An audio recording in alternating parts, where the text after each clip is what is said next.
যেমন দেখো TALK, এখানে এল সাইলেন্ট, মনে রাখবা এল এর পরে কে থাকলে এল সাইলেন্ট থাকে, তার মানে এর উচ্চারণটা হবে টক। তাহলে এই ওয়ার্ডে চলে আসো, এখানে দেখো এখানেও এল এর পরে কে আছে, তার মানে এখানেও এল সাইলেন্ট, কিন্তু না এখানে এল সাইলেন্ট হচ্ছে না, এর উচ্চারণ হচ্ছে MILK, মিল্ক। এবার কোশ্চিন হচ্ছে এখানে এল সাইলেন্ট বাট এখানে এল সাইলেন্ট না, এই জিনিসটাই আমরা বুঝতে পারি না। সো এখানে আমাদের সিক্রেট নিয়ম জানতে হবে। আমরা প্রথমে দেখে নেব এল কখন সাইলেন্ট থাকে। নিয়ম হচ্ছে এল এর পরে যদি কে থাকে তাহলে এল সাইলেন্ট থাকে, এল এর পরে যদি কে থাকে তাহলে এল সাইলেন্ট থাকবে। এটা হচ্ছে আমাদের প্রথম নিয়ম, এবং সেকেন্ড নিয়মটা আরো বেশি গুরুত্বপূর্ণ। চলো এক্সাম্পল দেখো, যেমন TALK, এবার এই ওয়ার্ডে এল আছে, আমরা এখানে এল এর জন্য উচ্চারণ করব কি করব না, তার আগে আমাদের জানতে হবে এখানে এল সাইলেন্ট কিনা।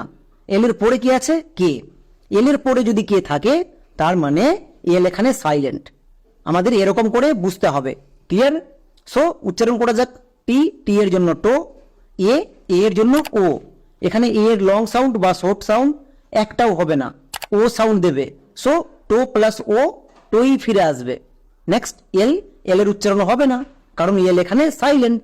এবার চলে আসো একদম শেষে কে, কে এর জন্য কো, তাহলে এই ওয়ার্ডের উচ্চারণ দাঁড়ালো টক। একে আমরা ভুল করেও টাল্ক বা টল্ক এরকম উচ্চারণ করব না, তাহলে আমাদের পুরোপুরি উচ্চারণ এবং রিডিং দুটোই ভুল হয়ে যাবে। ক্লিয়ার? নেক্সট আরেকটি ওয়ার্ড দেখো, যেমন এখানেও এল আছে, এল এর ঠিক পরে কে আছে, তাহলে আমরা সবাই বুঝতে পারলাম যে এখানে এল সাইলেন্ট, মানে এল এর উচ্চারণ করতে হবে না। চলো এবার তাহলে উচ্চারণ করে নিই। যেমন এফ, এফ এর জন্য ফো, ও এখানে VCC রুলে আছে, সো ও এর শর্ট সাউন্ড ও, ফো প্লাস ও, ফই ফিরে আসবে। নেক্সট এল, এল এর উচ্চারণ করতে হবে না। কে, কে এর জন্য কো, তাহলে এই ওয়ার্ডের উচ্চারণ কি দাঁড়ালো FOLK, ফক। একে আমরা ফল্ক উচ্চারণ করব না। তাহলে কোশ্চেন হচ্ছে যে এল কখন সাইলেন্ট থাকে না। এর ক্ষেত্রে নিয়ম হচ্ছে আই এর পরে যদি এল থাকে তাহলে এল সাইলেন্ট থাকবে না। যে কোনো ওয়ার্ডে আমরা যদি দেখতে পাই আই এর পরে এল আছে, এল সাইলেন্ট থাকবে না। যেমন এই ওয়ার্ডে দেখো এল এর পরে কি আছে, তার মানে এল সাইলেন্ট, এটা আমরা এক্ষুনি শিখলাম। তাহলে এই শব্দের উচ্চারণ দাঁড়াবে মিক। মিক বলে কোনো ইংরেজি ওয়ার্ড হয় না, তাহলে এখানে আমাদের ভুল উচ্চারণ হচ্ছে। মনে রাখতে হবে যে এল কখন সাইলেন্ট থাকে কখন থাকে না।